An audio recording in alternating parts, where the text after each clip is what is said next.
Bab 009. Azarin bergumam sebentar sambil memilin ujung bajunya. Anu, Mas. Aku gak sengaja menjatuhkan cincin Kak Leia. Aku takut Kak Leia marah, ungkapnya. Ya sudah, tinggal jujur saja sama Kak Aleya. Itu jauh lebih baik, usul Jenderal. Namun, Azarin langsung menggeleng cepat. Kak Leia gak pernah suka barangnya disentuh. Apalagi, itu cincin berharga Kak Leia. Mungkin cincin pemberian tunangannya. Makanya Kak Leia masih simpan sampai sekarang, ucap Azarin sendu. Kemudian dia memukul pelan kepalanya. Bodoh banget aku. Andai saja aku gak gegabah megang cincin itu. Pasti tidak akan hilang, ungkapnya penuh sesal. Walaupun kamu buat yang baru, meski menyerupai dengan aslinya, pasti akan ada saja perbedaan. Andai kata Kak Leia pun tidak menyadari, sama saja kamu membohonginya. Sebuah kebohongan pasti akan terungkap cepat atau lambat. Jenderal menasehati Azarin cukup bijak. Alhasil wanita cantik itu pun terdiam. Pikirannya sangat buntu. Namun, tidak dipungkiri perkataan Jenderal sangat masuk akal. Kejujuran lebih baik dari apapun. Oh iya. Sore ini ada acara syukuran di rumah senior aku, Pak Arga. Tolong kamu wakilin aku ke sana.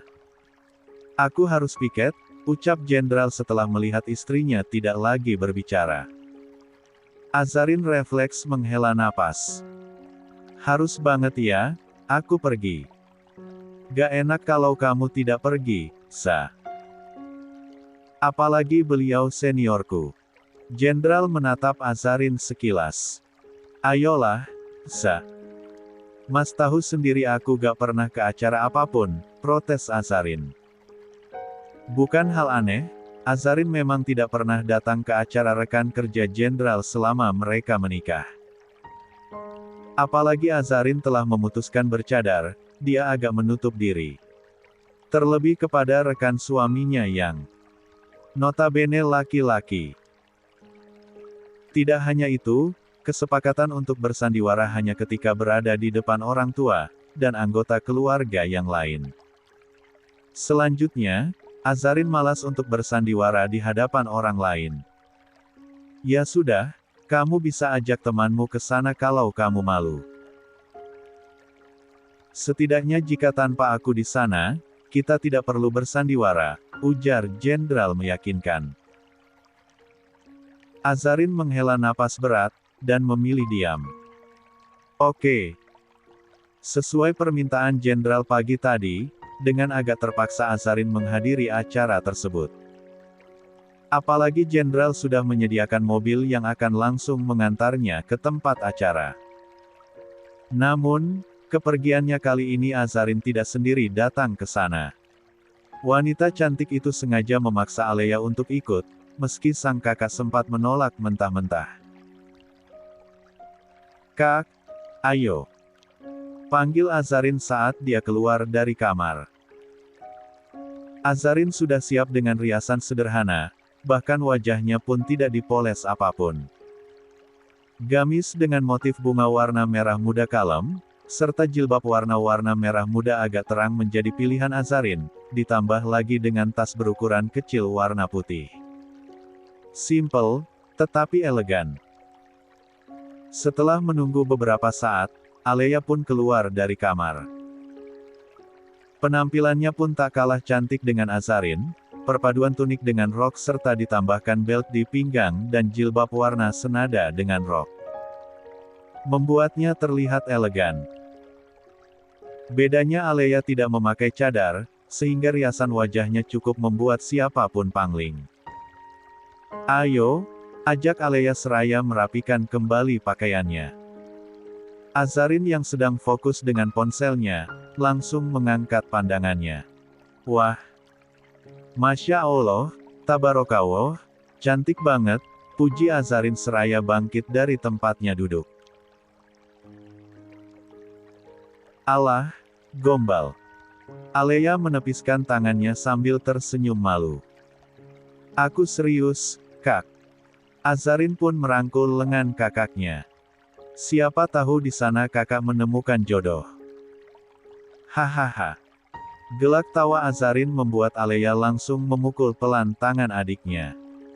Mereka pun segera berangkat menuju tempat acara berlangsung, apalagi mobil yang dikirim jenderal sudah menunggu di depan pagar. Sepanjang jalan, Azarin terus mengajak sang kakak berbincang hangat. Hingga perjalanan yang ditempuh kurang lebih 20 menit itu tidak terasa. Mobil pun berhenti tepat di depan rumah pemilik acara. Terima kasih, Pak, ucap Azarin. Kemudian dia keluar setelah Alea turun lebih dulu.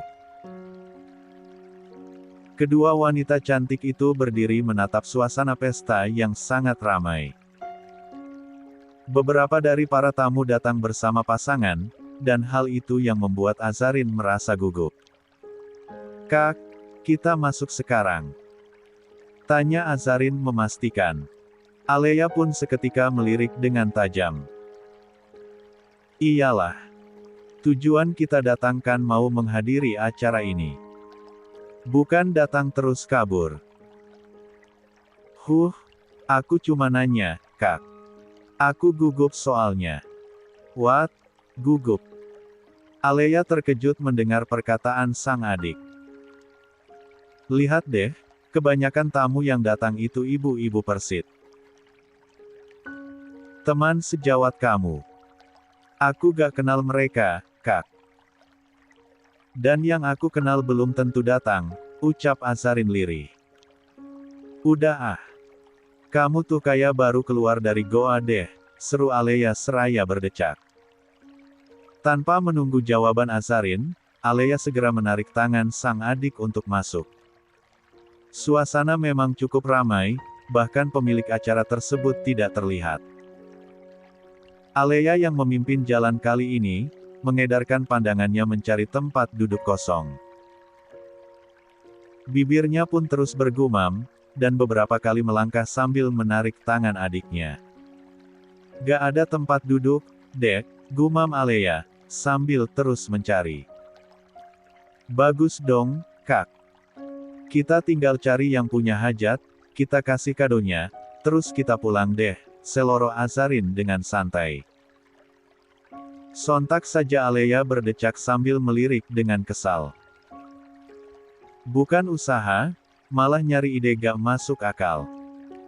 Tidak lagi mengharapkan adiknya, Alea mencari sendiri tempat duduk tanpa melepaskan tangan Azarin.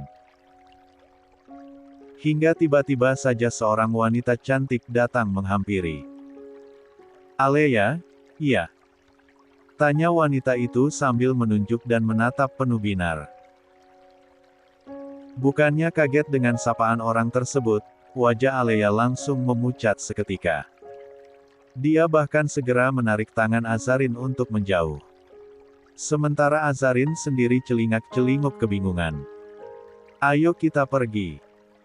Ujar Alea. Namun, wanita itu kembali menahan tangan Alea lalu berdiri di depannya. Kamu lupa sama aku? Tanya wanita itu, lalu menunjuk dirinya sambil berkata, ini aku, Cynthia. Azarin mengerutkan kening menatap sang kakak yang terlihat panik. Kak, dia kayaknya kenal deh sama kakak, bisiknya. Tetapi Alea malah mendengkus kesal. Gak. Ya ampun, Lea. Jahat banget kamu. Seru Cynthia kesal. Baru 3 tahun loh kita gak ketemu. Masa iya kamu lupa? Alea semakin tidak tenang. Matanya pun tampak liar. Perasaan risih itu tampak jelas ditunjukkan Alea. Gimana sekarang hubungan kamu dengan Pak Jen? Kalian jadi meni. Stop. Bentak Alea sambil mengangkat satu tangannya. Matanya melotot marah. Wajah Cynthia langsung memucat. Sama halnya dengan Azarin yang mendadak kaku, bahkan matanya tidak berkedip sama sekali, seolah sedang mencerna perkataan wanita itu. Kejadian di tempat acara itu terbilang sangat singkat. Kemarahan yang diluapkan Aleye membuat beberapa pasang mata langsung berfokus pada mereka. Tak ayal Azarin segera membawa kakaknya menjauh.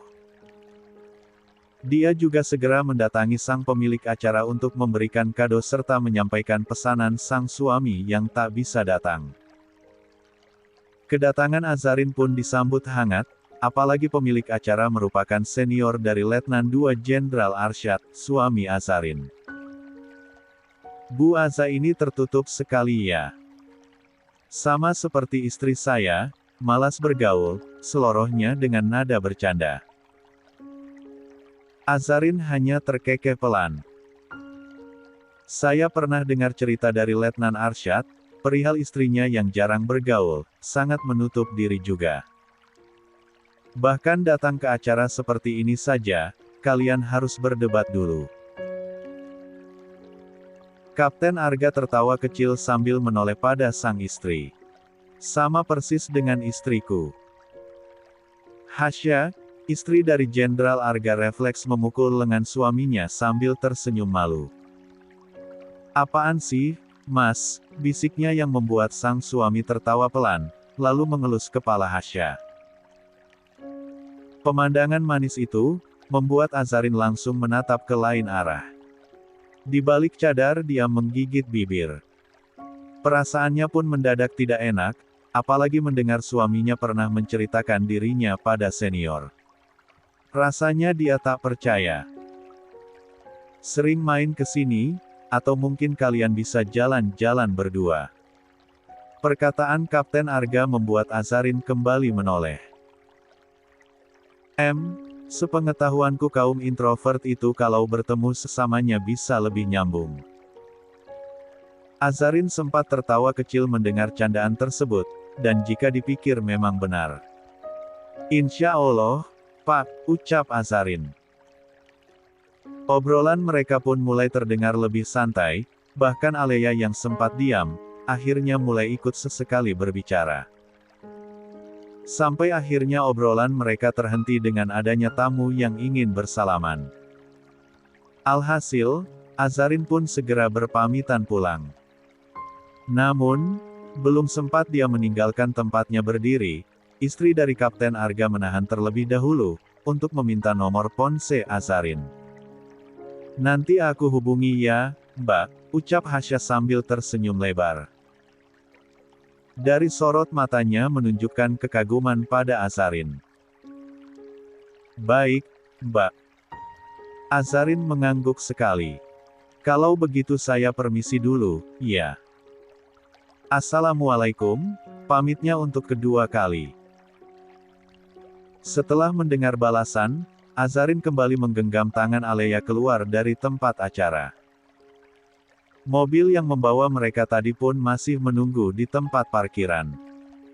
Perjalanan menuju rumah pun cukup berbeda saat waktu mereka berangkat.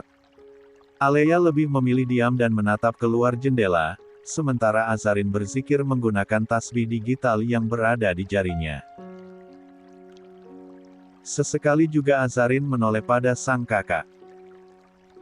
Sejujurnya di kepalanya banyak pertanyaan yang mengganjal, tetapi dengan memaksa Alea bercerita, akan membuat suasana jadi tidak enak. Tidak berselang lama, mobil yang membawa mereka telah sampai. Tanpa banyak bicara, Alea lebih dulu turun dari mobil, sementara Azarin sempat menatap senduk kakaknya sebelum akhirnya dia pun menyusul. Begitu masuk ke dalam rumah, Azarin tak lagi melihat keberadaan Alea, yang membuat Azarin semakin bertambah bingung. Apa yang terjadi sebenarnya? Dan sosok yang dimaksud dengan Pak Jen itu membuatnya ikut was-was sejak tadi. Setelah mengganti pakaian yang lebih santai, Azarin pun langsung menuju dapur, mempersiapkan makan malam mereka. Dia mencoba mengabaikan pikiran aneh mengenai Aleya, dengan beraktivitas. Sembari memotong-motong bawang, bibir Azarin pun tidak diam saja. Entah sudah berapa banyak sholawat yang dinyanyikan, bahkan dia sambil menggerakkan kepalanya kiri dan kanan saking menikmati suara syahdunya. Dek! Suara serak Aleya sontak mengejutkan Azarin. Dia langsung berbalik badan, memasang raut wajah terkejut. Sembari itu Azarin menggumamkan kalimat istighfar. Tampak jelas mata sembab Aleya, seakan dia habiskan waktu berjam-jam menangis di kamar. Bisa bicara sebentar? Aleya kembali bersuara, dan kali ini terdengar bukan sebuah pertanyaan, melainkan sebuah permintaan. Ah, iya boleh, Kak. Boleh banget, jawab Azarin antusias. Tapi sambil masak ya, Kak. Biar gak tertunda, imbuhnya, dan Aleya hanya mengangguk. Azarin yang semula memotong bawang sambil berdiri, dia lantas memindahkan sayuran serta perbawangan di meja. Dia juga mengarahkan Aleya untuk duduk. Ngomong aja, Kak. Aku pasti dengerin, ucap Azarin sambil tersenyum agar kakaknya yakin semua akan baik-baik saja. Namun, selama beberapa saat Azarin menunggu Aleya tak kunjung berbicara. Gadis itu hanya menunduk sambil meremas tangannya di atas meja. Sehingga Azarin segera mengulurkan tangan, menggenggam tangan kakaknya yang terasa dingin. Menggambarkan jika Aleya sedang merasa cemas. Kak, ada apa? Cerita saja. Aku janji akan dengarkan kakak sampai selesai tanpa menyela. Aleya lantas mengangkat wajahnya, lalu menatap Azarin dengan sendu. Perihal Cynthia tadi. Kakak ingin menjelaskan apa yang terjadi di antara kami. Tak ada jawaban dari Azarin, hanya sekedar anggukan kepala. Tangannya pun tak tinggal diam, dia terus menyelesaikan potongan bawang, lalu dilanjutkan dengan sayur kangkung. Sebenarnya beberapa tahun yang lalu, kakak kenal dia di rumah sakit pas kakak KKN. Dia seorang bidan. Selama KKN, dia bahkan menjadi teman paling akrab dengan kakak. Sampai suatu hari, Aleya terdiam sambil memejamkan mata, seolah dia sedang mengumpulkan semua ingatannya. Sampai suatu hari, pacarku datang ke rumah sakit tempat kakak tugas. Lebih tepatnya dia datang jemput. Kakak, karena rencana kita mau jalan setelah aku beres di rumah sakit. Disitulah aku kenalin dia sama Cynthia tadi, kata Aleya sambil menatap kosong ke arah kompor. Semenjak kenalan itu, dan dia tahu jabatan pacar kakak. Cynthia mulai mendekati kakak, bahkan kalau ada pertemuan apa-apa dia selalu ikut serta. Aleya menghela napas sejenak. Kakak gak ada curiga apapun ke dia. Apalagi dia tahu kakak udah mau menikah dengan pacar kakak itu. Sampai akhirnya aku tahu, tujuannya dekat denganku, agar bisa dekat dengan pacar aku juga. Bukan karena dia suka sama pacarku. Tapi dia ingin rekan-rekan pacarku atau senior di TNI bisa dijadikan pacarnya. Agak aneh sih dengernya, kata Aleya sambil mengangkat pundaknya. Semenjak aku tahu dia punya tujuan itu. Ya sudah, aku memutuskan menjauh, sampai masa KKN-ku berakhir. Aku udah gak pernah lagi ketemu dia, dan tadi itu pertemuan pertama kami lagi, ujarnya sambil menunjukkan rasa kesalnya dengan memukul pelan pada meja. Azarin pun lagi-lagi mengangguk paham dengan jalan cerita sang kakak, meski di kepalanya masih ada pertanyaan lagi. Cuma beberapa tahun kemarin, aku dengar dia menikah sama anggota juga. Makanya gak heran kalau dia ada tempat acara tadi. Alea berdecak kesal saat mengingat wanita itu lagi. Makanya kakak kesal ketemu dia lagi. Dia pasti mau pamer suaminya anggota juga. Cuma kalau bicara soal jabatan lebih tinggi Mas Jenderal. Mendengar nama suaminya disebut, Azarin pun langsung berdehem sebelum berbicara. Oh iya, Kak. Kalau boleh tahu siapa nama pacar kakak? Suara Azarin terdengar pelan, menunjukkan keraguan.